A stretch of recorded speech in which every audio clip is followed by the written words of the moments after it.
ఆచార్యదేవా, ఏమంటివి జాతి నిబమున సూతు సుతుల కింద నిలువ అర్హత లేదందువా. ఎంత మాట. ఇది క్షాత్ర పరీక్షయే కానీ క్షత్రియ పరీక్ష కాకూడదు. ఇది కుల పరీక్ష ఎందువా.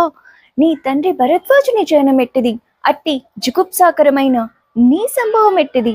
మట్టి కుండలో పుట్టితివి కదా, నీది ఏ కులము. ఇంత ఏలా అశ్వపితామహుడు గురుకుల వృద్ధుడైన ఈ శాంతనవుడు శివసముద్రుని భార్యగు గంగా గర్భమున జనించలేదా. ఈయనదే కులము. నాతో చెప్పిందిరేమయ్యా. మా వంశమునకు మూల పురుషుడైన వశిష్ఠుడు దేవవేష గుర్వశపుత్రుడు కాడా. అతడు పంచమజాతి కనైన అరుంధతి ఎందు శక్తిని, ఆ శక్తి చండాలంగున ఎందు పరాశరుని, ఆ పరాశరుడు పల్లె పడుచైన మత్స్యగంధి ఎందు మా తాత వ్యాసుని, ఆ వ్యాసుడు విధవరాండైన మా పితామహి అంబికతో మా తండ్రిని, పినపితామహి అంబాలికతో మా పినతండ్రి పాండురాజును, మా ఇంటి దాసితో ధర్మ నిర్మాణ చూడని నీచే కీర్తించబడుతున్న ఈ విదురదేవుని కనలేదా.